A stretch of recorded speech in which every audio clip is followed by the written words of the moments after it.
함께 만드는 언론 미디어 동도와 여기는 국민 TV 함께 만드는 언론 미디어 동도와 여기는 국민 TV.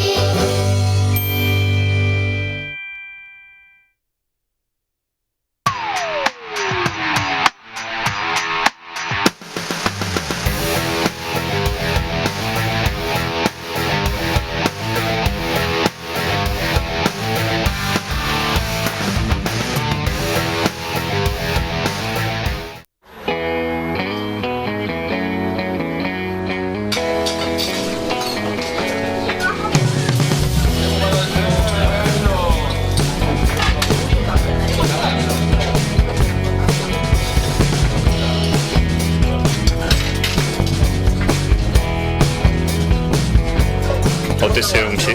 맛있어요. 정말? 완전 맛있어. 저희 지금 서민들이 주로 이용하시는 식당이라서 자유식 백반으로 하고 있습니다. 상황버섯을 이용한 백숙, 그다음에 청동오리 주물럭 이런 놈을 하고 있습니다. 곳에 오시려면 어떻게 오시는지 잘 모르겠어요. 수정원 내비를 찍으면 나옵니다. 두 번째 거 전주? 전주 안산구에 있는 삼천동 그리고 전주 국립박물관 옆에 있습니다. 전주 오시면 들러주세요.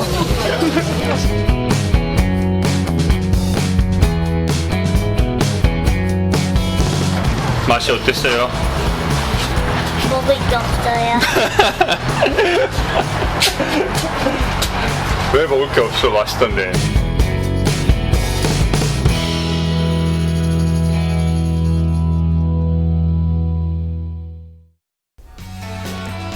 청취자 여러분 그리고 시청자 여러분 한 주간 안녕하셨습니까? 진짜 뭐 시즌3 2016년 1월 셋째 주 방송을 시작하도록 하겠습니다. 저는 진행을 맡고 있는 평화네트워크의 정욱식이고요. 저와 그 몇 차례 같이 진행을 맡았던 권원빈 씨가 요즘 추운 날씨에 감기 문사를 걸려서 오늘 좀 출연이 좀 어려워졌습니다. 그래서 지난 방송에서 좀 예고 말씀드린 것처럼 오늘 또 대타 한 분을 좀 모셨는데 여러분들 많이 기다리셨을 것 같아요. 우리 정의당의 국방개혁기획단장으로 있는 김종대 선생님 함께 자리하고 계십니다. 어서 오십시오. 오랜만입니다. 네. 자, 이 방송 호스트에서 이 게스트로 출연한 소감이 어떠신가요? 글쎄요, 어차피 세상 돌고 도는 거 아니겠어요? 네. 또 이러다가 나중에 다시 또 원래 원위치로 되돌아오는 수가 있고. 네. 근데 항상 뭐 여기 오면은 우리 집에 오는 느낌이에요. 네. 남의 집에 소감이에요. 오는 걔는 게스트 느낌 그런 거 전혀 없어요. 네네네. 그러니까 여기 좀 친정에 보니까 근데 최근에 좀 살림살이가 좀 어려워진 것 같아요. 국민 TV가. 아이고 저런 그러면 안 되지. 그래서 이 방송 듣는 뭐 우리 청취자 여러분, 시청자 여러분들도 국민 TV에 대해서 많은 그 애정과 관심 가져주고 계신데 좀 힘든 시기에 같이 또 십시일반 힘을 모아서 멋진 방송국이 될 수 있도록 함께 힘을 모았으면 하는 그런 바람이 좀 들고요. 그럼 미리 좀 양해 말씀드릴 거는 이 방송을 지금 그 녹음하고 있는 날이 지금 1월 15일 금요일 오후입니다. 제가 다음 주에 그러니까 돌아오는 주에 대만 출장에 가는 관계로 미리 좀 녹음한다는 점에 대해서 양해 말씀을 좀 드리고요. 방송에 나가는 시점하고 정세가 조금 달라질 수는 있겠습니다만 기본적으로 큰 골격은 뭐 변화가 없을 테니까. 아니 이게 진짜 실력이 나오는 건데 이 방송이 다음 주에 들어도 제법 들을 만하다 그러면 우리가 이제 돗자리 깔아도 되는 거예요. 그게 전문성이지. 이미 다 지나간 거 그 뭐 평론하는 거 누구 못해. 그러니까 이게 진짜 스릴 있는. 이거 생방송보다 재밌는 겁니다. 이건 미래를 예측해서 하는 방송이에요. 야, 또 갖다 붙이시기는 여전합니다. 이 기량이 전혀 녹슬지가 않았어요. 그러면 그 어느 때보다 좀 우리가 촉을 세우고 최근 상황에 대해서 하나둘씩 이렇게 좀 짚어보는 그런 시간 좀 가져볼까 하는데요. 우리 김종대 단장께서 정의당 입당하신 지도 이제 한 4개월 정도 됐고, 그렇습니다. 입당 후에 가장 좀 많이 그 공을 들였던 문제가 이 부상 장병들의 치료비 문제. 상당히 좀 언론의 주목도 많이 받고, 많은 국민들의 또 그 공분과 또 이제 그 정의당이 노력하는 것에 대해서 이제 공감도 얻는 그런 과정들이 있었는데, 이게 좀 뭐 지난 몇 개월 동안 굉장히 좀 애쓴 어떤 보람이 있습니까? 좀 그럼요. 성과가 좀 예. 많이 나왔나요? 우선 그 앞으로 군인 치료비를 민간 병원에서 그 치료비가 얼마가 나오든 기간이 얼마든 네. 제한 없이 지원할 수 있도록 군인연금법이 개정됐습니다. 군인연금법. 예. 소급 적용도 그러면 소급 적용됩니다. 아, 됩니까? 예. 아, 그래서 굉장히 큰 곽중사 성과를. 네. 아주 화제가 됐던 곽중사가 내년 3월부터 그동안의 치료비를 보전받습니다. 아주 그 반가운 소식이네요. 그렇습니다. 그러니까 네. 작은 싸움을 해도 네. 이렇게 결실을 맺기가 쉽지가 않은데 네. 이번은 정의당의 빛나는 승리라고 해도 과언이 아닙니다. 예, 아주 뭐 우리가 그 방송을 그 주제로 몇 번 하면서 굉장히 좀 공부를 많이 자아낸 그런 문제였는데 뭐 뒤늦게나마 뭐 국회에서도 좀 그런 부분에 대해서 공감대를 이루고 뭐 국방부도 그거에 대해서 특별히 이견은 없는 거죠. 없죠. 네. 오히려 울고 싶은데 뺨 때려준 격이죠. 네. 어떻게 보면 정치가 이 정부를 주도할 수 있는 네. 작은 사례지만은 전형을 남겼다. 그런 점에서 매우 좋은 선례였다고 생각이 되고 네. 이런 것들이 이제 앞으로 다른 문제를 다룸에 있어서도 네. 진보가 그냥 어떤 그 올바른 어떤 가치를 외친다는데 만족하지 마시고 네. 작은 싸움이라도 성과를 이루고 결실을 거둬서 이렇게 싸우니 이길 수 있구나, 우리도 성공할 수 있구나, 네. 이런 긍정적 체험들이 확산이 돼야 그렇죠. 진보 정당이 튼튼해지는 겁니다. 네. 지금까지는 너무 올바른 얘기만 했어요. 네. 그런데 아무리 올바른 싸움도 져버리고 좌절하면은 부정적 에너지가 될 수도 있는 거거든요. 네. 그런 건 시민단체에서는 가능할지 몰라도 정당은 이기는 싸움을 해야 되는 네. 것이죠. 네. 그래서 그 체질을 강화하고 그런 긍정적 에너지, 성공의 체험을 가지고 외연적으로 확장돼야 되는 거거든요. 네. 그런 점에서 이번에 뭐 정의당에서 많이 도와주셨고 또 언론이 도와주셨고 해서 기울어진 운동장을 탓할 것만도 아니다. 네. 일단은 제대로 준비하면 네. 그 언론의 힘으로 또 이루어지는 일이 있다. 이런 점에서 저한테는 매우 큰 교훈이었습니다. 네. 김종대 선장께서 이제 정의당 입당하면서 사람 중심의 안보, 인간 중심의 국방을 약속하고 들어가셨는데 네. 아주 첫 성과라서 굉장히 의미 있는 결과를 하나 내셨네요.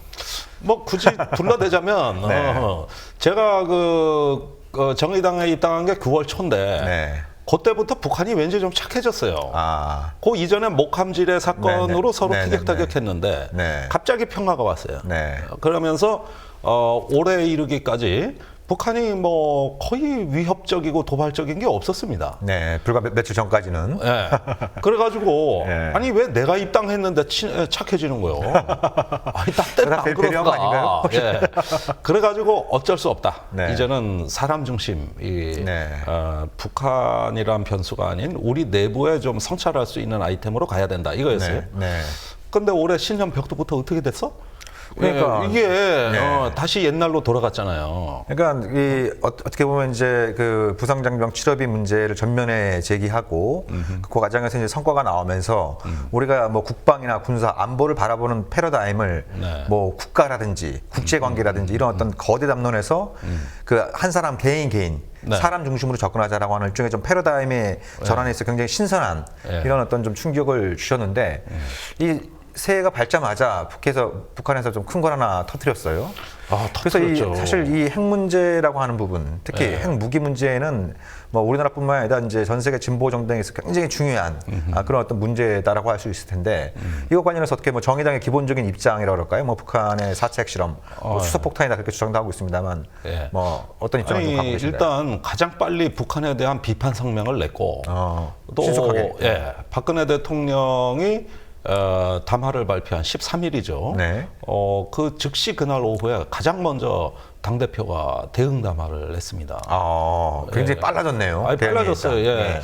이렇게 된 속사정은 최근에 이제 어떤 정치가 급변의 어떤 물결에 휩싸이면서 네. 제1야당의 대응력이 반 이상 소진돼 버렸습니다. 네. 지금 더불어민주당 보면은 예전과 같은 정책의 어떤 기민함이라든가 어떤 정부 여당에 대한 최소한의 견제 역량이 안 나오고 있어요. 그래서 좀 굉장히 안타까운 모습이에요. 예. 네. 사실 북핵에 이런 어떤 국가가 비상 상황에 처하게 됐을 때 지금 제1야당의 역할이 거의 없거든요.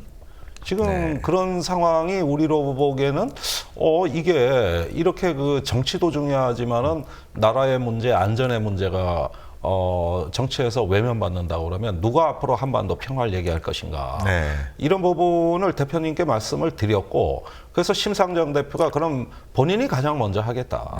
네. 이렇게 이제 얘기를 했죠. 그래서 지금은 어떻게 보면은 가장 그 정치의 급변 사태로 피해를 보고 있는 정의당이 그 기존 거대 정당의 어떤 그 폐해를 몸소 겪으면서 그 일부의 뒤처리까지 부담해주는 이런 처지에 놓여 있는 건 기가 막힌 일입니다. 지금 제1야당이 저기 흔들흔들거리니까 빨리 정의당이라도 입장을 먼저 내고 이 북핵 문제에 대해서 제대로 좀 논평을 내야 될 거 아니냐. 그렇죠. 그러면 이거 원래 누가 해야 될 일입니까? 다 같이 해야 될 일이었어요. 이런 것들이 매우 지금 심각한 상황이에요. 그러니까 그 이번에 뭐 그전에도 그랬습니다만 특히 이번에 두드러지게 나타나는 현상은 북한이 4차 핵실험한 다음에 한국, 미국, 일본 이 이제 아주 중요한 세 당사국에 북핵 문제 관련해서 야당은 없다. 누가 더 강경하냐 그렇지 않냐. 막 이런 어떤 기본적인 어떤 강경한 걸 가지고 이제 여야 간의 싸움이 한미일 세 나라에서 이루어지는 것이지. 그렇죠. 어떤 좀 이렇게 좀 책임 있는 정당이 대북 정책을 좀 근본적으로 좀 성찰의 계기로 삼고 무엇이 잘못됐는지. 그럼 예를 들면 이제 1998년 8월 말에 북한이 그때 장거리 로켓 쐈을 땐 공화당에서조차 이게 대북 정책 실패 아니냐 그렇게 얘기하면서 그럼 클린턴 행정부가 한번 저기 역량 있는 인사를 그 대북 정책 조정관으로 임명을 해서 한번 정책을 재검토해 봐라. 그래서 이제 그 윌리엄 페리 전 국방장관이 그 조정관을 맡아서 1년 동안 한미를 돌아다니면서 이른바 페리 프로세스라는 걸 내놓지 않았습니까? 그렇습니다. 그런 움직임들이 아예 사라져 버렸어요. 그렇게 된 데에는 지금 말씀하신 것처럼 한국에서의 어떤 그 좀 책임 있는 야당의 역할이 좀 실종되고 있다. 이런 부분들이 일단 뭐 가장 좀 두드러지게 국내 정치로 나타나는 현상이 아닌가 싶은 생각이 좀 들고. 저는 매일 피부로 느끼고 있습니다. 그거를. 아무래도 여기도 계시니까. 그런데 그 지금 상황이 얼마나 황당한가 한번 보면은 자 북한이 1월 6일 날 핵실험을 했습니다. 그렇죠. 그리고 7일 날 청와대에서 국가안전보장회의 NSC 회의가 열렸습니다. 여기에서 그 지금 동북아의 안보 지형이 근본적으로 바뀌고 있다. 북한 핵 문제의 성격이 바뀌고 있다. 이러면서 최고 수준의 긴장된 메시지가 나왔고 그것이 13일 날 박근혜 대통령이 이제 신년 특별 담화에서 똑같이 반복됐습니다. 그렇다면 이렇게 남다르게 이번에 4차 북한 핵실험에 대해서 이전의 핵실험과 전혀 성격이 다른 근본적인 문제, 엄중한 문제, 극단적인 상황에 부딪혔다면 그 이유를 설명해야 될 거 아닙니까? 그렇죠. 왜 그런지. 그러면 정부가 판단하기에 북한이 터뜨린 게 수소폭탄이기 때문에 그 이전과는 근본적으로 달라져서 이게 동북아의 안보정이 바뀌고 있다는 거냐? 바뀌고 있다. 그것도 아니잖아요. 뭐 정부의 판단은 핵 문제 수소폭탄 성격이 아니다. 바뀌고 있다. 이랬으면 핵 문제의 성격이 바뀐 내용이 나와야 되는데 국방부 논평을 한번 보면은 뭐라 그러냐면 수소폭탄 시험 아니다. 설령 수소폭탄 시험을 시도했더라도 실패한 거다. 오히려 폭발력은 3차 핵실험 때보다도 못하다. 그러면 핵 문제 성격이 뭐가 바뀐 겁니까? 아니 그러니까 앞뒤가 안 맞는 말씀을 하시니 아니 비상사태고 핵 문제 성격이 바뀌었다면 그에 맞는 내용이 나와야 되는데 이 정부 보면 불성실하기가 짝이 없습니다. 대통령이 그렇게 얘기했으면 실무부서는 그걸 뒷받침하는 근거를 제시하고 그게 맞는 처방이 나와야 되는데 그런 거 아니에요? 알고 보니까 저거 수소폭탄 하려고 그랬는데 우리가 성냥불 딱 켰을 때 불꽃이 확 일지를 않고 피시시 하다 꺼져버려.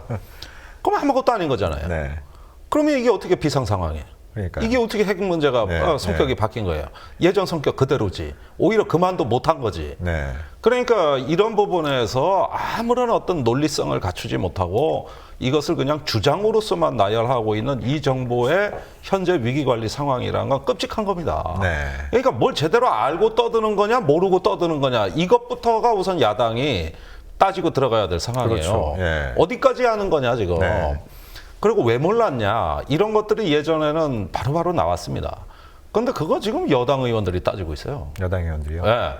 그러니까 이게 어떻게 된 겁니까? 진실하지 않은 사람들 따지고 있는 모양이네요. 그 사람들 아마 총선 때 좀 불이익 좀 볼 거예요.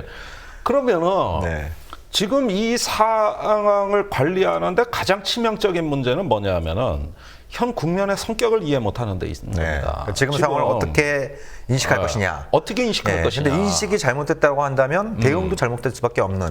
그렇죠. 진단이 잘못되면 당연히 이제 처방도 잘못되는 이런 어떤 맞습니다. 부분들인데 말씀하신 부분에서 아주 중요한 포인트는 대통령부터 정부의 각 부처가 서로 막 경쟁적으로 이 북한 4차 핵실험은 그 이전과 양상이 다르고 그에 따라서 한반도와 동북아의 안보 지형이 바뀌고 있다. 이런 어떤 구호만 있지.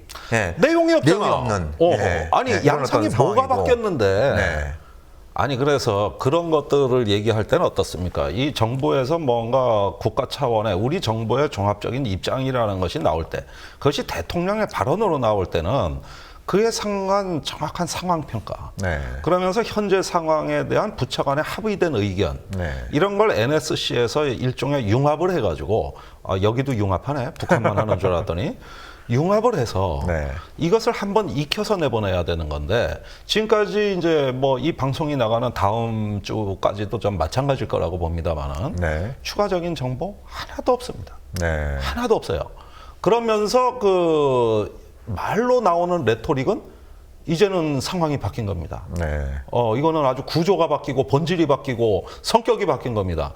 이렇게 얘기하는 건데 이게 뭔 얘기인지 알아듣지 못하겠는 거예요, 내가. 이게 도대체 무슨 얘기야? 그러니까 13일 날 박근혜 대통령은 청와대에서 미국의 바락 오바마 대통령은 이제 그 미 의회에서 공교롭게도 비슷한 시간대에 이제 신년 기자회견 혹은 신년 연설을 한 셈인데 박근혜 대통령은 굉장히 현 상황을 입으로는 굉장히 엄중한 상황으로 얘기하면서 국가 비상사태에 준하는 막 이런 것처럼 얘기를 하는데 비상 상황이라고 그랬어요. 그에 걸맞는 어떤 뭐 내용적인 설명이나 그에 걸맞는 어떤 대책은 없는 오히려 상황이고 반대 설명이 나와 국방부에서는 이거 실패한 겁니다. 이거예요. 위력도 작습니다. 다 폄하하는 거예요. 그러면은 이런 비상 상황 얘기할 필요 없는 거예요. 그냥 국방부가 좀 이상해요. 이거 안 맞는 거죠. 그런데 저기 더 놀라운 사실이 있어요. 어떤 거죠? 사실 정보에서 실패하면 위기 관리는 다 실패하는 겁니다. 초동 대응은 실패하는 거예요. 그런데 올해 이제 1월 2일 날 그 한국 국방연구원에서 안보 군 정세 평가서에서 북한의 그 풍계리의 갱도 굴착공사가 굉장히 깊고 넓게 진행되고 있다. 이것은 4차 핵실험뿐만 아니라 5차, 6차까지 대비한 굴착공사다. 그런데 북한은 지금 때만 노리고 있고 이번 핵실험은 수소 융합 실험이나 증폭 핵실험일 가능성이 높다. 이렇게 했어요. 아주 굉장히 예리한 분석입니다.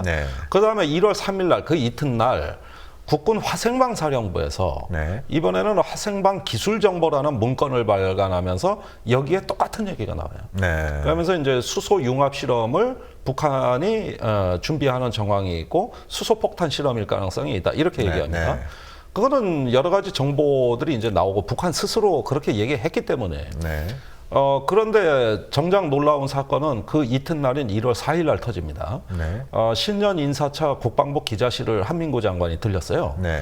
이때 기자들이 전날 이렇게 뭐 국방부 산하기관에서 뭐 수소폭탄 실험 가능성 얘기가 자꾸 나오니까 한민구 장관한테 질문을 한 거예요. 아니 북한이 핵실험할 징후 있습니까?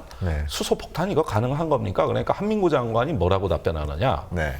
아니 그건 우리 산하기관에서 언론 짜집기 한 수준의 얘기를 한 걸 가지고 그거는 거기가 핵 전문기관도 아니고 그건 언론에 나온 거 짜집기 한 거 그냥 낸 거야.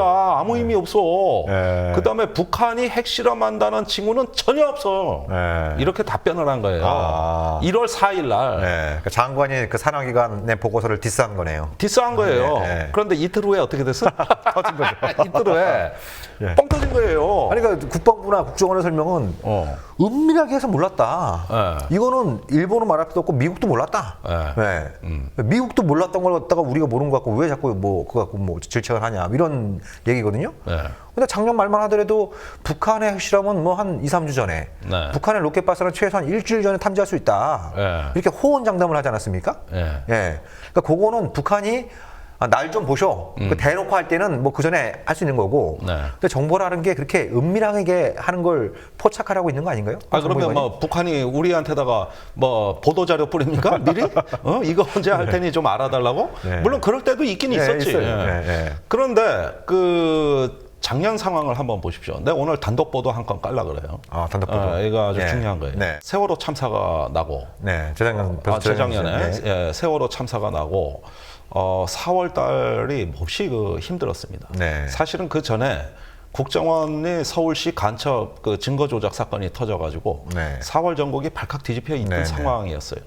이때 국방부에서 곧 북한이 큰 거 한 방 터뜨릴 거다. 그랬었죠, 막. 아주 네. 시점까지 네. 정했어요. 네. 4월 네. 말이다. 네, 네. 예, 김민석 국방부 대변인입니다. 네. 이렇게 얘기하면서 4차 핵실험을 기정사실화했습니다. 네. 예, 그 다음에 이제 세월호가 터진 거예요. 네, 네. 그리고 5월까지 쭉 가던 중에 5월 22일 날 청와대 안보수석 주재로 회의가 하나 열립니다. 그러니까 2014년 5월 22일. 예. 2014년. 2년 전이죠. 예, 예. 예. 거기에서 그게 원래 KFX 대책회의였어요. 네. 여기에서 국방부의 대변인이 또 참석합니다. 네. 그 회의에. 그런데 거기서 그날이 금요일이었어요. 그런데 이제 세월호 그 팽목항에 중앙에서 내려간 기자들은 다 철수했습니다. 네. 지금 올라오고 있는 레포트는 다 지방 주재지 기자들 레포트입니다. 네, 네. 이렇게 얘기를 하면서 이제 국면 바꿔야 됩니다. 북한이 네. 국면이 바뀌어야 됩니다. 네. 이러면서 핵실험이 이제 곧 터진다고 얘기한 것에다 덧붙여서 네. 이제 북한을 주된 이슈로 바꿔야 된다 그렇게 얘기를 하고 그 다음 주 월요일 날 김민석 대변인 입에서 깜짝 놀랄 얘기가 나옵니다. 어떤 얘기였죠? 북한은 없어져야 될 나라다. 아, 그랬었죠, 맞아요. 예, 예, 예. 국가도 아니지 않느냐. 네, 느닷없이. 이렇게 느닷없이 이렇게 예, 나와요. 예. 그리고 네. 그 무렵에 그 남재준 원장은 그 세월호 직전에 그 서울시 간첩 조작에 대해 사과하면서 북한 4차 핵실험과 무인기로 조성된 엄중한 안보 정국이라는 표현을 씁니다. 네. 그때는 4차 핵실험도 없었는데. 없었는데. 예. 그리고 세월호 문제로 시끄럽고 북한으로 국면 바꿔야 된다고 얘기가 뭐 나오더니 네. 5월이 돼서 부처님 오신 날 법요식 때 그 조계사회관 박근혜 대통령이 연설에서 네. 네. 세월호를 애도하는 듯 하다가 네. 뭐라고 말미에 나오냐면은 북한 4차 핵실험으로 조성된 네. 엄중한 안보 정국이라 그럽니다. 네. 여기서 또 기정사실화했어요. 네. 그러니까 국방부 대변인, 그다음에 남재준 국정원장. 국정원장, 그다음에 박근혜 대통령. 예. 그런데 이 세 건이 다 어떤 서울시 간첩 조작이나 세월호로 인해 가지고 조성된 국내 정치의 어려움을 네. 북한 쪽으로 돌리기 위한 방편으로 4차 핵실험을 일제히 들고 나온 계속 거예요. 예, 그런 설을 유포하고 다녔었죠. 네. 네. 그때도 굴착공사를 하고 있었어요. 네. 풍계리 굴착공사는 그거는 뭐 갱도공사는 항상 뭐, 예, 계속 예, 했던 예. 겁니다. 그러면은 이걸 보면은 분명히 요건 핵실험한다 하는 걸로 아예 찍어버린 거예요. 단정적으로 얘기한 겁니다. 네. 날짜까지 박았다니까. 네. 그런데 아무 일 없이 지나갔어요. 네. 사실 북한도 야속해요. 남측 정부가 이렇게 한 방 터뜨려 달라고 기우제를 지나고 바랬는데 그 핵물질 좀 많이 비축해 놨으면은 그거 좀 한 방 터뜨려 주지. 이거 우리 정부 기다리다가 안달이 나가지고 예. 아예 노래를 불러 대통령, 국정원장, 국방부가 예. 그래가지고 지나갔어요. 근데 그대로 안 했어. 그러니까 이번엔 또 방심을 하는 겁니다. 네. 그렇게 굴착공사가 오래됐다는 건 뭘 뜻하겠습니까? 갱도를 넓고 깊게 팠다는 얘기예요. 실제로 깊이 이번에 들어갔다는 얘기예요. 폭심지가 상당히 3차 때보다 한 2배 정도 깊은 지역이다 이런 얘기들이 지금 나오고 있죠. 그렇죠. 네. 그러면은 기존의 그 핵실험을 한 것보다도 굉장히 갱도가 넓고 깊다면 외부의 탐지가 어려워진 겁니다. 네. 그리고 공사를 하는데 그렇게 오랜 시간이 걸렸다는 것은 점점 이 핵실험을 진화하기 위함입니다. 네. 그런데 이런 상황에 대해 가지고 우리는 한 달 전부터 니들 핵실험하면 다 알아. 인부들이 몇 명 다니는지, 네. 트럭이 몇 대 다니는지 우리 다 볼 수 있어. 이게 괭인지 꽃갱인지 삽자루인지 다 알아. 이런 식으로 네. 해보고 징후 없다 그런 거예요. 그래서 핵실험 이틀 전날 한민구 장관이 핵실험 징후 없다고 딱 잘라 말했어요. 딱 잘라서. 그쯤 되면 뭐 이렇게 좀 뭐 약관이라 해서 좀 문책론, 경질론이 좀 나올 법도 한데 아무튼 뭐 자기들 내부에서 싸우느라 바쁘시니까 뭐 우리가 좀 이해하고 넘어가야죠. 뭐 어쩌겠습니까? 아니 그러니까 그 박근혜 대통령이 이런 거에 대노하고 화를 낼 줄 알고 긴장했던 군 관계자들이 네. 13일 날 박근혜 대통령 연설을 보고 가슴을 쓸어내렸다는 거 아니에요? 네. 아무 책임 없다. 그러니까 정부가 이렇게 위기 관리에 실패를 했으면 말이죠. 네. 국민들한테 송구하다는 말 한마디는 할 줄로 다들 알고 있었던 것이죠. 네. 그걸 또 무거운 마음으로 군 관계자들이 지켜보는데 쌩 까고 나가네? 그러더니 전부 야당 탓, 뭐 확성기 방송을 재개하는 걸 반대한 사람 탓, 또 뭐 국회 탓 이러면서 그냥 이런 걸 적반하장으로 얘기해 버리니까 군 관계자들이 어떻게 되겠어요? 네. 싱글벙글하는 것이죠. 이렇게 된 겁니다, 스토리가 이게. 네. 그러나 이제 박근혜 정부에서 제일 먼저 치워놓은 씨가 네. 그 확성기 다시 튼 건데. 그것도 이상해요. 네. 그거는 좀 어떻게 보세요? 그것도 말이죠. 한민구 장관이 7일 날 오전에 국회 국방위원회 출석했을 땐 뭐라 그랬느냐. 네. 일단 이번 북핵 실험에 대해서는 정부 차원의 종합적인 대책이 논의가 되고, 종합적인. 종합적인 대책이 논의가 되고, 거기에서 북한에 대한 우리의 대응 방향이 결정되면은 그때 가서야 확성기 방송은 나름대로 그 효과와 대책을 세워가지고 고려할 수 있는 것이지. 지금 단계는 시기상조라 그랬어요. 시기상조. 그런데 오전에 회의를 마치고 국방부로 돌아간 한민구 장관한테 청와대로부터 누군가의 전화가 왔습니다. 그리고 그 전화를 받고 청와대 NSC 회의로 출발을 하는 한민구 장관 얼굴이 이미 흑빛이 돼 있었어요. 거의 그때 제가 군 내부에서 듣기로는 사색이 됐대요. 새파래져 갔다는 거야. 그러니까 이게 뭔가 질책을 받은 거라고. 그리고 오후에 NSC 회의에서는 전격적으로 확성기 방송 재개를 발표한 것이죠. 그렇죠. 그렇다면 이건 국방부 의견이 아니라 청와대가 주무부처, 장악해서 주무부처를 제끼고 청와대에서 그러니까 이건 안보적 판단보다는 정무적 판단이 더 깊숙이 개입되어 있다. 그렇죠. 그게 아니라면 어찌되었던 국방부 장관이라는 사람이 대통령의 어떤 그 위임을 받아서 이런 어떤 국방 정책을 총괄하는 사람인데 그 장관이 오전에 했던 얘기를 갖다 질책을 가하고 오후에 바로 그냥 대북 확성기 방송 재개를 발표하는 이런 게 상당히 좀 정치적인 어떤 의도에서 항상 그래 왔는데 예. 그 확성기 방송을 하는 주체는 국방부입니다. 그러니까요. 그다음에 북한이 여기에 대해서 만일에 어떤 그 물리적 대응을 한다면은 이거에 대한 대비책을 세워놔야 되는 부처도 국방부입니다. 그렇다면은 사실은 청와대에서 이 확성기 방송을 재개할 의도가 있다 손 치더라도 국방부의 의견을 들어가야 되는 거예요. 긴밀히 협의를 해야죠. 정말. 긴밀히 협의를 해야 되는 거예요. 그래서 북핵에 대한 성격 규정과 우리의 대응 방침을 정하고 확성기 방송은 어떤 적정한 시점을 고려해도 늦지가 않아요. 오히려 효과는 그게 더 클 거예요. 그런데 이런 어떤 그 상황에서 초기 위기 대응에 실패한 청와대가 또 이런 걸로 뭔가 어떤 그 나중에 쏟아질 어떤 질책을 두려워해가지고 무엇이든 먼저 질러보고 보자는 식의 조급증으로 내몰렸던 겁니다. 그것이 국방부를 제끼고 먼저 의사결정을 해버린 배경이 된 것이죠. 그러다 보니까 정책 결정의 합리성이 없어진 거예요. 이러한 국내 정치에 대한 어떤 민감성이 너무 설익은 대책으로 나왔다. 이건 뭡니까? 외교안보에 이런 걸 조로증이라 그러는 거예요. 조로증. 민감해서 빨리 나오니까. 그건 조로증 아닙니까, 이게? 그러면은 이런 어떤 그 정책 결정 과정에 부처가 허수아비가 된 거죠. 그렇죠. 거기서 이제 합리성이 붕괴된 거예요. 그러면은 결국 확성기 방송을 하고 동네방네 이걸 갖다가 부각시키겠다는 뜻은 뭡니까?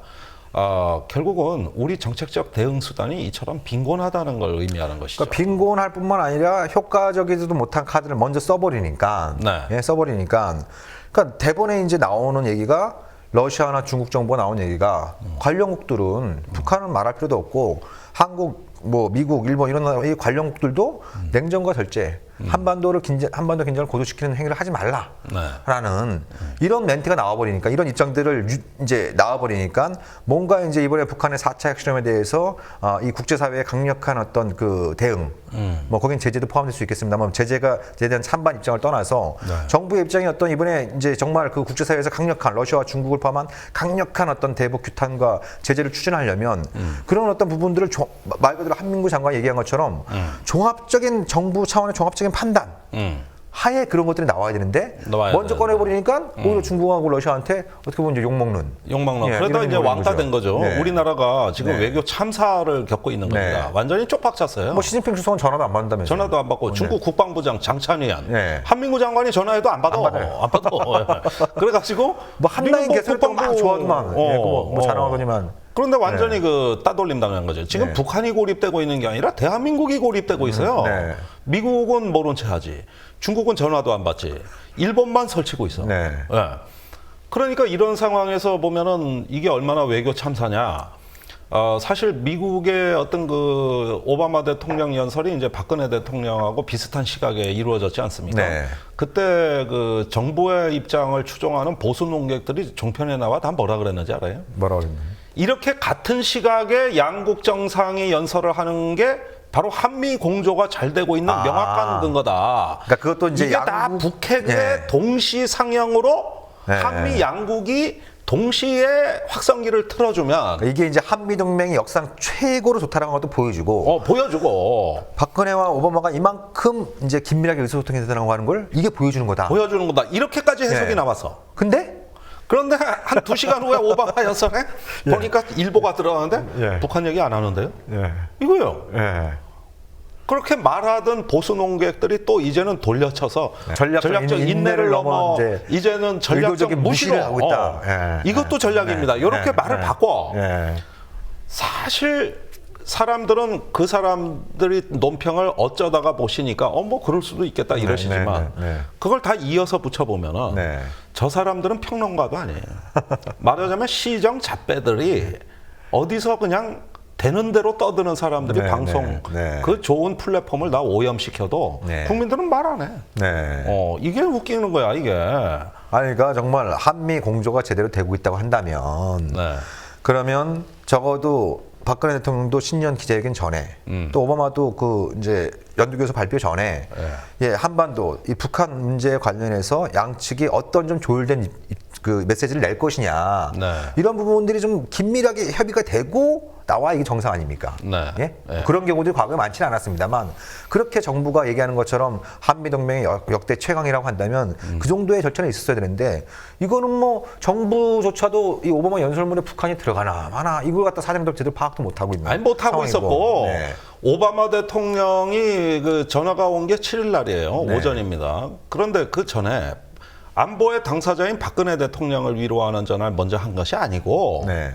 아베하고 먼저 통화를 했어요. 아베하고 먼저. 예. 그게 7일 날 아침이에요. 예. 그날 아베한테 오바마 대통령이 전화해서 일본의 안전을 해치는 거는 동맹으로서 우리 네. 자시하지 않을 것이다 해가지고 네. 일본을 먼저 위로해줘. 먼저 가지고. 아이고 얼마나 놀랬냐. 니들 야 일본 안보 걱정하지 마라. 네. 우리가 있다. 네. 이렇게 20분간 해주네. 네. 그런 다음에 그 다음에 야야 일본하고 얘기 잘 됐다. 저 박근혜 대통령도 전화 연결 좀 해봐라. 이렇게 된 거야 스토리가. 네. 한반도 문제를 일본하고 먼저 협의해. 먼저 얘기하고. 예. 아니 이번 한 번이 아니야 이게.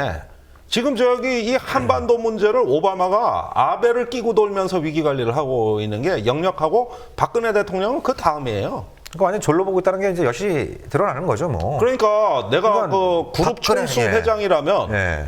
아시아의 그 동북아 계열사 사장 누구지? 일본 아베. 예. 그다음에 야 그 밑에 하청업체 있잖아 하청업체 예. 한국. 지금 이런 식으로 이게 모든 의사결정의 프로토콜이 진행되고 있다 이겁니다. 네. 이게 웬 말입니까? 네. 이게 작년 10월 16일 날 박근혜 대통령 오바마가 해서 한미 정상회담하고 역사상 가장 혁혁한 네. 한미 동맹의 성과라고 했던 게 뭡니까? 북한의 핵 문제를 네. 미국의 정책의 앞으로 가장 시급한 현안으로 보는다는 합의를 했다. 근데 이번에 이제 오바마 연설에는 뭐 북한의 북자도 안 나오는 네. 뭐 이런 어떤 그 상황에 있고 그러니까 참 그 이번에 이제 북한의 4차 핵실험을 계기로 해서 참 여러 가지 모순된 현실들이 그대로 이제 액면 그대로 민낯을 드러내고 있는 그런 양상인 것 같아요. 네. 그래서 또 우리가 좀 이제 오늘 방송에서 또 좀 짚어봐야 될 문제가 우리가 과거에 여러 차례 짚었습니다만 어찌되었던 이제 한동안 좀 잠잠해지다가 잠잠해지다가 물론 뭐 그 사이에 이제 뭐 떠든 분들이 좀 계셨습니다만 아무튼 이번에 이제 한일 간의 위안부 합의 그 다음에 북한의 4차 핵실험 요걸 계기로 해서 사드 얘기가 다시 나오고 있어요. 사드 얘기 나왔죠. 네네. 그 특히 이제 13일 대통령의 그 신년 기자회견에서도 사드 문제를 철저하게 이 국익을 기준으로 삼아서 검토하겠다.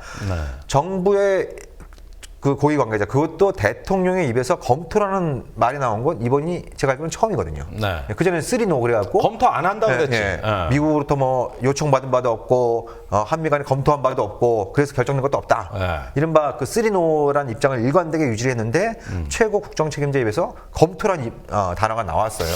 네. 내가 여기서 그거 꼭 그 흑막을 얘기를 해드려야 되겠네. 흑막이 또 있네. 사드 발언을 둘러싼 이게 흑막. 사드 발언의 제1보가 11일 날 제 기억으로 나왔어요. 미국에서. 네.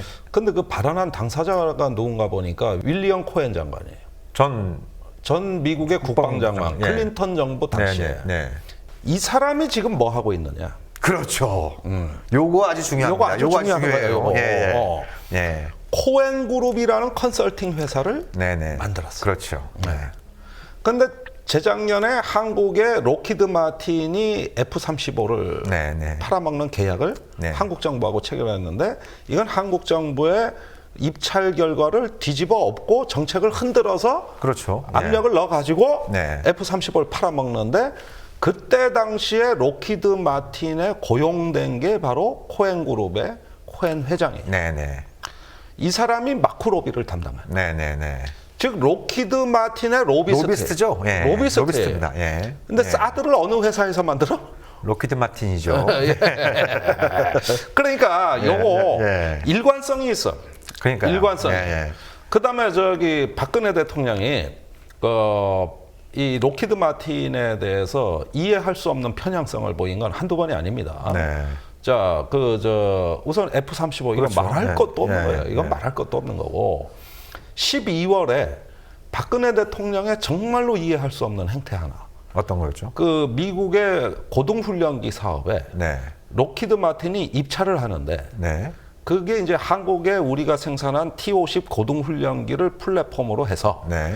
이걸 로키드 마틴이 다시 개조를 해가지고 그 미국 그 공군 훈련기 사업에 입찰이 들어가요. 네. 그러니까 우리가 뭐 훈련기 수출한다 그랬는데 사실이 아닙니다. 한국에 직수출한 게 아니고 예. 로키드 사업이에요. 플랫폼이 한국을 제공하고 로키드 마틴이 실질적으로 생산해서 그걸 미 공군에 납품하는. 우리는 하청업체예요. 네. 여기 네. 우리 네. 한국의 업체들은 네. 우리 훈련기라 그러지만 사실이 아니에요.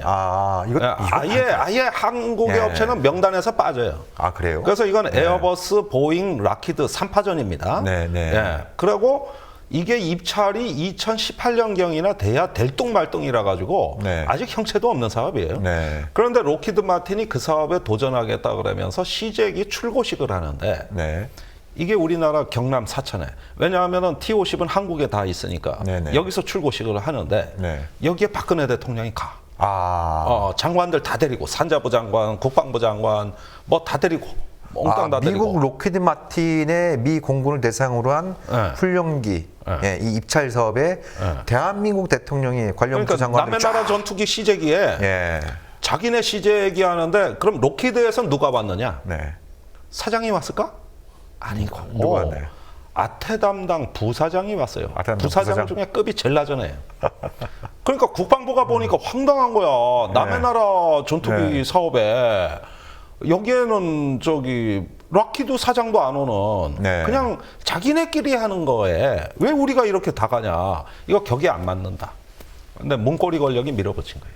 그러니까 그렇게 해놓고 대통령이 그게 시제기 그 주력식에 참석을 해놓고 언론에 뿌리기는 마치 한국이 세계 최강의 전투기 국가인 미국에 한국이 훈련기를 수출하는 것처럼 그렇게 새빨간 거짓말입니다. 그거는 로키드 마틴하고 우리 한국 업체가 이 훈련기 사업에 참여하기로 하면 지분도 나눠야 되고 일감도 나눠야 되는데 계약서도 체결 안 돼 있어요. 남의 나라 행사야 그거. 자기네가 그냥 알아서 하는 행사예요. 거기에 우리 대통령이 가서 또 로키드 마틴이라면은 깜빡 죽는 거야. 대통령이. 지네 사장도 안 오는데 여기 대통령이 가요.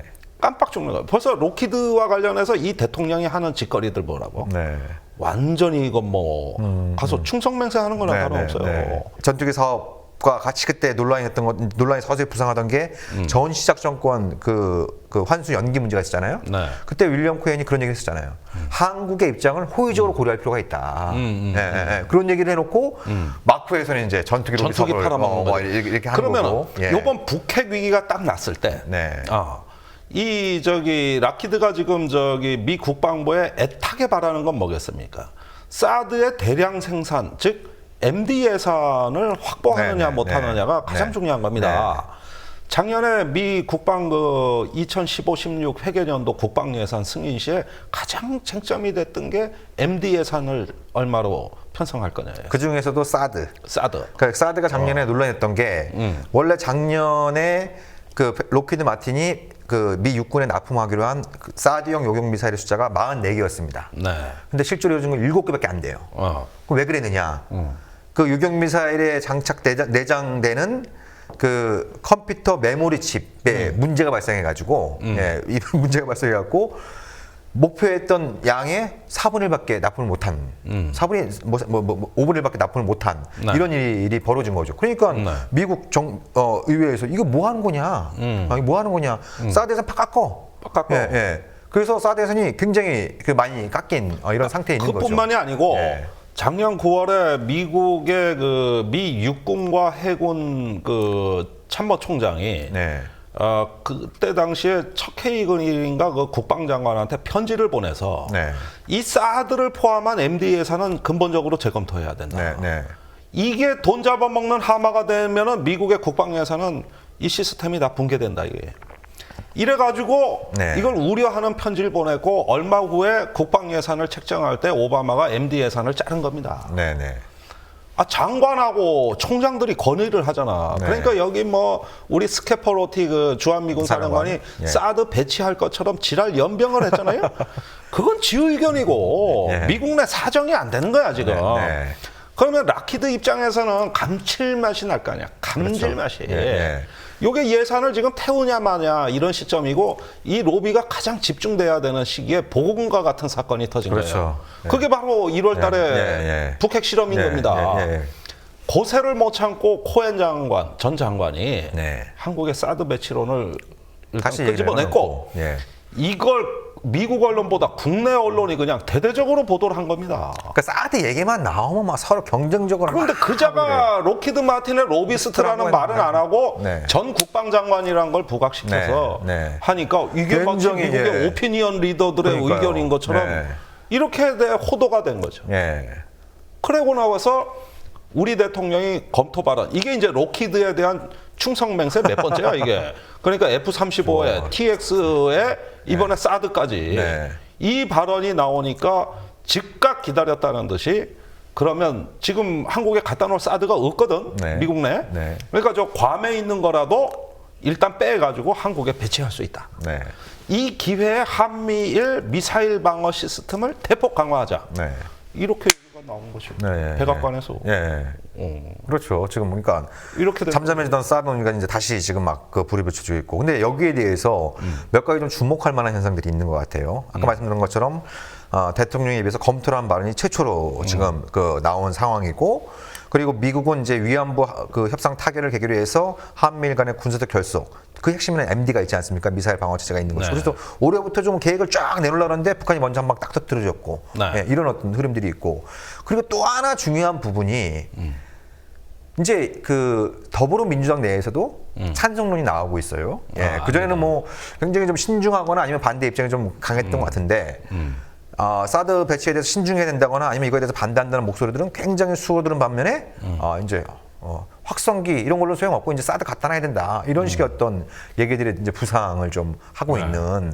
그래서 사실 사드 배치를 둘러서는 여러 가지 변수들이 많이 있지 않습니까? 그 중에 중요한 것이 한국 여론, 또 한국 정치권의 입장 이런 부분들도 이제 중요한 변수다라고 할 수 있을 텐데, 이 국내에서 좀 뭐 이런 부분들 관련해서 합리적으로 토론하고 좀 신중하게 검토할 수 있는 이런 어떤 정치적인 기반이 좀 허물어지고 있는 것이 아닌가 이런 좀 우려도 좀 드는 것 같아요.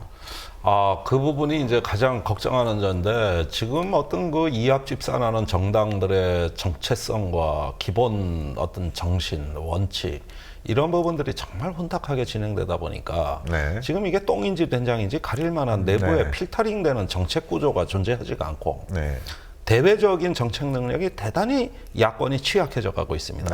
그러는 가운데서 어떤 돌발적인 사안에 있어가지고 어떤 대응의 긴민성과 유연성을 전혀 확보하지 못하니까 이게 손발이 안 맞아요. 저는 이런 상황이 뭐냐 하면은 어느 정도의 어떤 비극적인 예감을 하느냐 하면은 우리가 1987년 이후로 지난 한 30년 가까이 유지되어 왔던 한국 정치에 있어서 보수와 진보 간의 세력 균형 형식적이나마나 유지되어 온 네. 하나의 여야 보수와 진보 간의 세력 균형 체계가 네. 올해 총선에서는 30년 만에 무너질 가능성이 무너진다. 있다. 예, 무너질 우려가 좀 커지고 완전한 있고. 어떤 보수 독점 패권주의 네. 내지는 하나의 어떤 보수 일색에 야권은 전부 군소정당으로 전락하는 네. 대참사가 예감되고 있다고 봅니다. 그걸 네. 지금 저는 제1야당을 보면서 네. 느끼고 있는 어쩔 수 없이 체감하게 되는 네. 지금 하나의 비극적 예감이라고 할 수 있는 거거든요. 네, 네. 이건 30년 민주정치가 무너지는 거예요. 한국 민주주의가 지금 지탱되어 온 기본 토양이 흔들리고 있는 거예요. 네. 이런 상황에서 저런 발언 나온다는 건 하등에 이상할 것이 없어요. 네. 다 각자 도생이고 각자 자기 의원들이 자기 하나 개인 목숨 부지하기 바쁜 복지부동의 시대에 저런 발언 나온다는 게 하등에 이상할 게 없는 거예요. 네. 이게 내부에서 필터링이 안 되니까. 그러니까요. 이게 이제 뭐 정치인들이 각자 도생을 추구하는 거야 그렇게 욕만 할 수는 없는 일이겠습니다만 그게 이제 문제는 공멸로 갈 수 있다라고 하는 그리고 그 최대 피해자들은 국민이 될 수밖에 없다라고 하는 네. 뭐 이런 어떤 부분들이 이제 좀 안타까운 부분들인데 다시 이제 좀 아까 얘기를 좀 돌아가서요. 네. 근데 제가 그래서 나오기 전에 그래서 왜 이제 2015년 4월달에 애슈턴 카터 그 국방장관이 와서 또 기자들이 몰려갖고 사드 어떻게 할 겁니까? 어떻게 할 겁니까? 막 물어보니까 그거 생산 중이에요.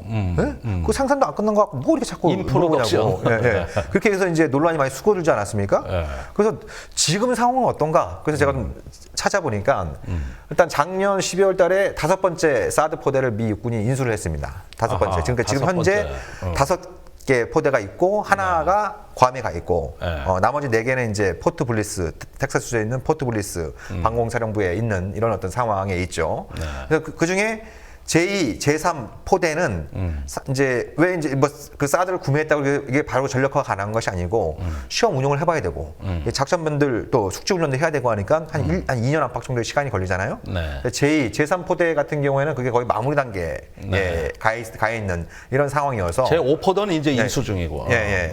그러니까 과거보다는 미국의 옵션이 좀 커졌다. 이 물량상으로 보면 네. 예, 예, 옵션이 좀 커진 이런 어떤 부분들이 있는데 근데 재미난 건 아까 말씀드린 것처럼 발사 차량은 다 이제 인수를 받았는데 요격 미사일이 제때 안 들어오고 있는 거예요. 예. 우리가 보통 그 한 개 포대에 한 48개 정도의 그렇죠. 예. 요격 미사일 필요하다고 하는데 지금 현재 미 육군이 확보한 물량이 100개 정도밖에 안 됩니다. 100기. 그러니까 5개 포대 다 합쳐서. 예. 100개 정도밖에 안 되는 거예요.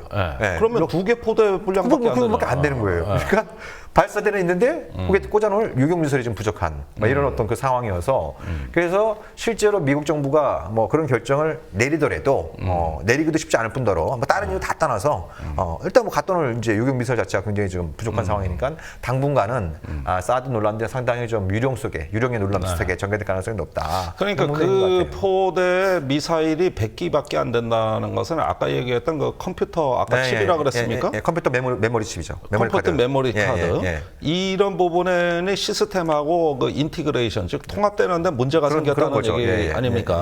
그런 거죠. 그런 문제들 때문에 인프로덕션도 제대로 안 되고 있다는 얘기로 받아들여도 되는 거죠. 그러니까 요격 미사일이 제대로 생산이 안 되고 그거 있는, 아주 좋은 정보입니다. 생산이 제대로 안 되고 있는 이런 아주 어떤 좋은 정보예요. 그 상황이어서 여기서 뭐 대통령이 검토한다, 뭐 또 이제 새누리당은 막 갖다 놔야 된다, 뭐 더불어민주당 일각에서도 이제 안보 프레임을 걱정해갖고 뭐 나도 찬성이거든, 뭐 이제 내 입장 이제 알았지, 뭐 이런 식으로 이렇게 이제 무마하려고 하더라도 정작 로키드 마탄의 그 요격 미사일 생산 공장은 더디게 돌아가고 있다. 예, 이런 부분들을 그러니까 여러분들 이걸 아셔야 돼요. 그 아직까지 요격 미사일 하나 제대로 대량 생산할 수 있는 준비가 안 갖춰진 미국의 로키드 마틴이란 기업이 한국의 안보를 지금 다 쥐어 흔드는 거예요. 그렇죠. 뭐 한두 개입니까? P3C 해상 초계기 로키드 겁니다. 그다음에 F-35 로키드 겁니다. 그다음에 저 고등훈련기 그것도 로키드 겁니다. 사드 로키드 겁니다. 거기에다 이지스 체계, 우리 이지스 함 들어오잖아요. 이거 한국군의 최고의 그 해군의 주력 무기 아닙니까? 이것도 로키드 겁니다. 지금 보십시오. 이게 지금 한 회사가 다 일하니까 우리 대통령이 꼼짝을 못해 그 회사에. 그러니까 뭐 시키는 대로 다 해. 작년 무기 수입에서 한국이 당당히 세계 1위를 차지했고 그 무기 수입이 한 9조 원 정도 되는데 한 90%는 미제 무기이고 거기서 또 상당량이 로키드 마틴 반 이상이에요. 그러면 로켓 마틴이 그 한국 정부가 고마워서라도 무슨 뭐 시댁에 출격시하고 그러면 사장이 와서 좀 대통령한테 감사 인사도 하고 이래 관심도 없어. 관심도 없어. 우리 대통령은 거기 가가지고 무슨 뭐 저기 뭐 아주 감격에 갔지만 로켓에 자기네 행사 중에서도 이건 뉴스거리도 안 되는 거예요. 네. 아무튼 그러니까 아직 그 배치 준비도 안 돼 있는 사드가 대통령 입에서 또다시 나오는 바람에 그러니까 이것도 또 중국이나 러시아한테는 잘못된 메시지를 주는 거죠. 그러니까 아까 이제 말씀한 것처럼 대북 확성기 제일 먼저 튼 게 이제 확성기 튼 거였고 굉장히 이 동네를 시끄럽게 만들고 있고. 그러니까 중국이나 러시아 입장에서 옆집 아닙니까 한반도가 바로 이제 그 벽을 사이에 두고 있는 옆집인데 거기 굉장히 좀 시끄러워지고 있는 양상이고 그리고 그 전에 그렇게 얘기했던 사드 문제는 전략적으로 굉장히 자기들이 수용할 수 없는 문제니까 그건 굉장히 신중하게 판단하라고 그렇게 얘기를 했는데 또 뭐 이제 이 대통령이 아니 그리고 대통령이 담화에서 뭐라 그랬습니까? 지금 이 북한을 아프게 하는 이런 제재 성패는 중국에 달린 것이고 아프게 아픈 우리가 거죠. 그런 것들을 필요로 할 때 저기 뭐냐 그 손을 잡아주는 게 친구 아니냐 그렇죠. 이러면서 중국에다가 거의 몰빵을 하다시피 기대감을 피력했어요. 그런데 지금 사드 얘기가 나오면 이런 대중 외교는 포기해야 되는 거예요. 그럼요. 그러니까 지금 그 박근혜 대통령이 얘기하는 것 중에 이 군사적인 대책하고 외교적인 대책이 안 맞아. 외교가 지금 말을 해야 될 때는 군사 쪽이 조금 뒤로 잠잠해지고 일단 외교를 전면에 내세우고 안 되면 나중에 그때 가서 군사적인 문제를 검토해도 돼요. 그렇죠. 그런데 이걸 동시에 하면 어떻게 돼? 서로 효과를 잠식해서요. 아무것도 아닌 게 되는 거죠. 지금 중국이 그렇게 중요하다고 얘기해놓고 중국의 대중 외교를 거의 말아먹을 수 있는 사드 얘기를 같이 꺼내면 뭘 하자는 얘기냐 이게. 이거는 결국은 북한에 대한 어떤 대북 제재의 효과를 박근혜 정부가 부인하는 격이 되는 것이죠.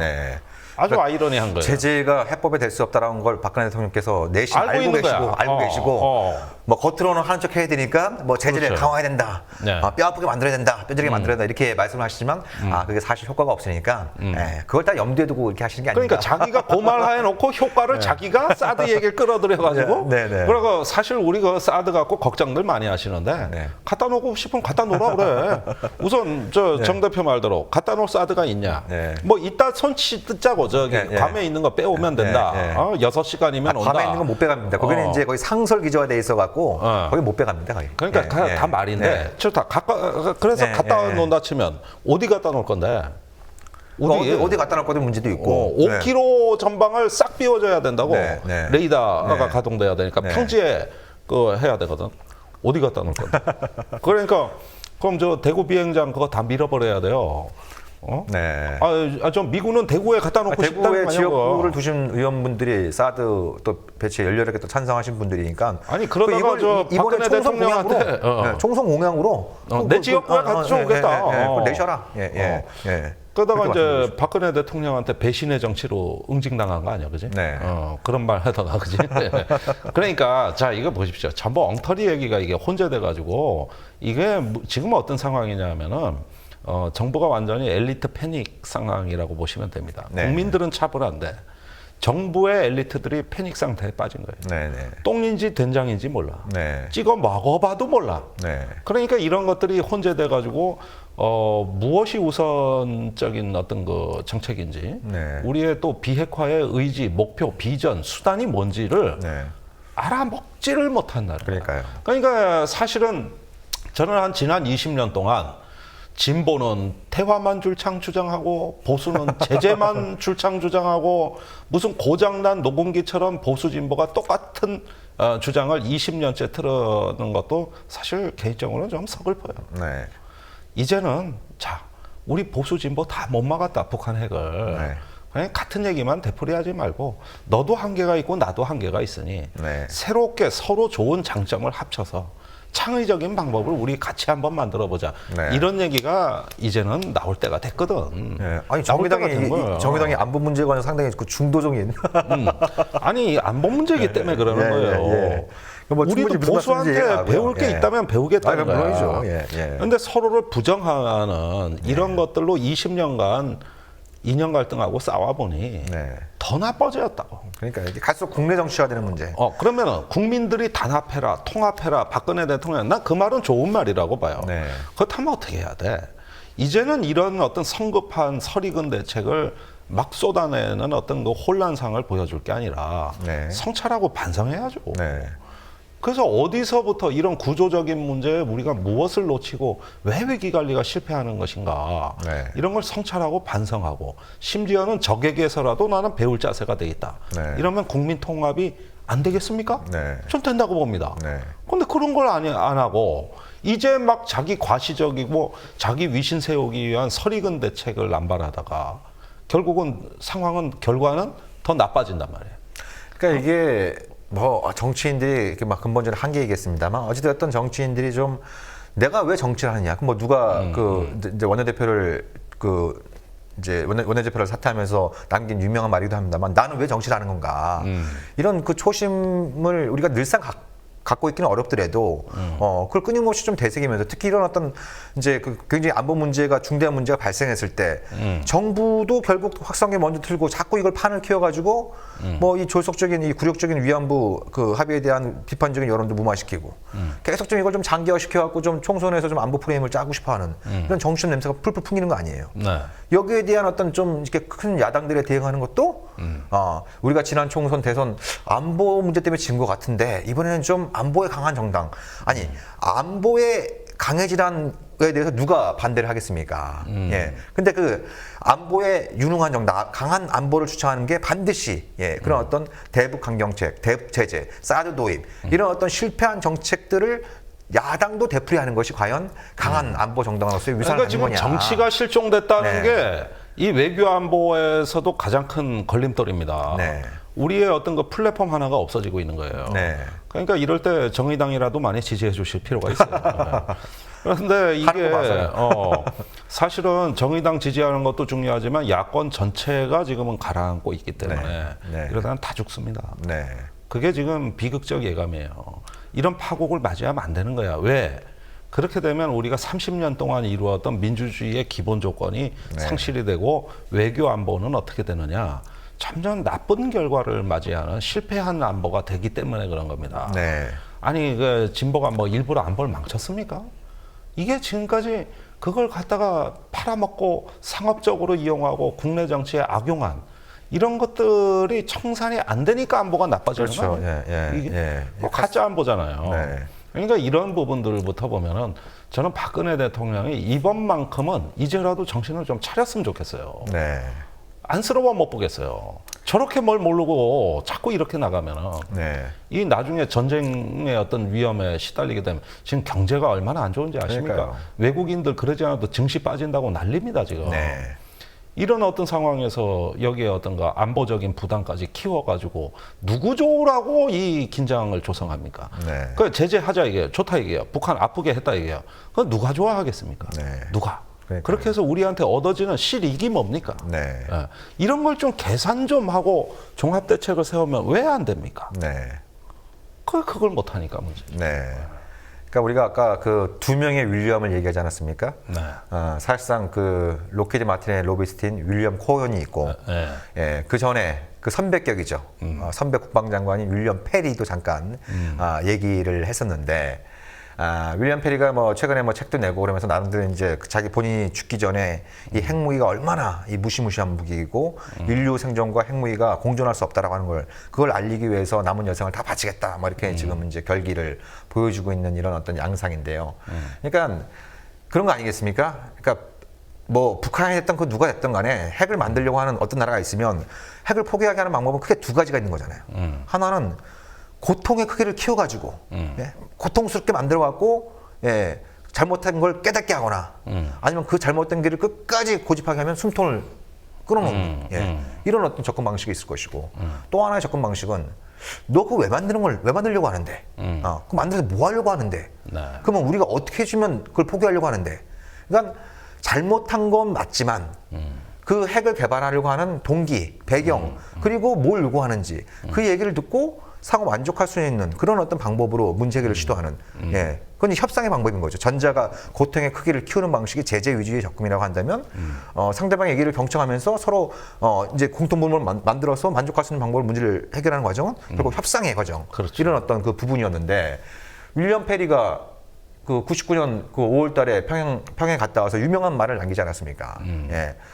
우리가 이렇게 저렇게 하면은 북한이 핵과 미사일을 포기할 거다라고 하는 그런 어떤 제재 위주의 접근이 북한을 변화시키려고 한다라고 하는 거는 그건 우리가 원하는 북한이다. 네.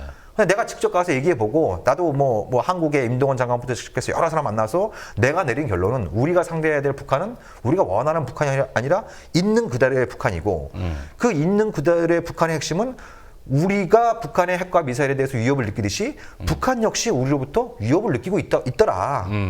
이런 어떤 아주 기본적인 상식의 깨달음이 바로 이제 페리 프로세스의 이제 원동력이 됐던 이런 부분인데 사실 그런 통찰력이 나온 지가 지금 17년, 18년째 되고 있는 거 아닙니까? 이제 기억하는 사람도 별로 없는 이런 어떤 그 상황에 있는데 그러니까 이번에 이제 혹시나 하고 뭐 우리 그 단장님도 보셨을 거 아니에요? 박근혜 대통령 신년 기자회견에서 뭔가 좀 진전된 메시지, 북한에 대한 강력한 규탄과 제재 의지와 함께 뭔가 한국 주도의 해법을 내놓지 않을까라고 하는 그 일말의 기대. 이런 게 이제 여지없이 이제 사라지는 걸 다시 한번 확인할 수 있었고. 그러려면 비상 상황이란 말을 하지 말았어야죠. 예. 차분하고 냉철하게 사태를 판단하고 그러니까요. 한반도 정세를 우리가 주도하면서 네. 이 어떤 작금의 위기가 더 큰 위기로 발전되지 않도록 네. 정부가 책임지고 맡겠습니다. 네. 더 나아가서 중장기적으로는 한반도 비핵화에 대한 우리의 목표와 비전을 명확히 하겠습니다. 네. 예. 진짜 내 재임 기간에는 안 될 수도 있겠다. 네. 그러나 그렇죠. 적어도 다음 대통령쯤이면은 네. 핵의 위협의 공포에서 벗어난 한반도가 되도록 네. 여기까지는 우리가 만들어 봅시다. 네. 뭐 이런 말 할 정도 한마디는 할 수 있어야지. 아무 목표 개념이 없고 오로지 북한 아프게 하겠습니다. 이 말밖에 할 줄 아는 말이 없는데. 네. 그러니까 무슨 국민 보고 단합하라 그러는데 목표가 있어야 단합을 하지. 그렇죠. 깃발이 올라야 행군을 할 거 아니에요. 그냥 걸으라 그러면 어디로 가는지, 삽질을 하도 왜 삽질을 하는지 알고서 해야 될 거 아니에요. 네. 근데 왜 하는지를 알 수가 없으면은 그 목표 비전이 없는 혼란에 빠진 정부는 그 존재 자체가 불안입니다. 네. 그게 위협이에요. 그러니까요. 그거보다 위험한 어떤 그게 뭐가 있습니까? 네. 무능한 정부는 적보다 위험합니다. 네. 네. 자, 우리가 그 오랜만에 김종대 단장님 모시고 또 1시간 가까이 최근 한반도 상황, 좀 무능한 정부, 또 무지한 미국, 또 이 얄미운 일본, 또 이 막가는 북한, 예. 이런 여러 나라들에 대해서 쭉 짚어봤습니다만 결국 문제의 핵심, 결국 문제는 한국 정치에 있다. 정치에 있다라고 하는 것을 다시 한번 좀 확인할 수 있는 그런 자리가 아니었나 하는 생각이 듭니다. 예. 그러니까 아울러서 이건 이제 뭐 우리가 긴 호흡을 가지고 희일비하지 말고 긴 호흡을 가지고 다룰 수밖에 없는 문제가 됐다. 예. 예, 그렇다고 한다면 우리 국민들도 또 이 방송을 듣고 보고 계시는 우리 청취자 여러분들, 시청자 여러분들도 이 문제에 대해서 이런 일이 벌어질 때 뭐 직접적으로 관심을 갖고 이런 걸 떠나서 좀 꾸준히 관심과 또 참여하는 속에서 우리가 정말 아까 우리 단장님 말씀하신 것처럼 핵 공포로부터 자유로울 수 있는 네. 예, 우리 자식들, 우리 후배 세대, 미래 세대들한테 물려줄 수 있는 가치들이 여러 가지가 있겠습니다만 가장 중요한 건 역시 핵무기가 없는 한반도는 평화로운 한반도 이게 가장 중요한 거 아니겠습니까? 네. 예, 그런 부분들에서 앞으로 좀 또 우리 김종대 단장님께서 많이 써주시길 부탁드리도록 같이 하겠습니다. 해야죠. 네. 네. 자 이번 주 방송 청취해 주셔서 감사드리고요. 저희 진짜 한번 다음 주에 다시 찾아뵙도록 하겠습니다. 감사합니다. 고맙습니다. 놓지 않아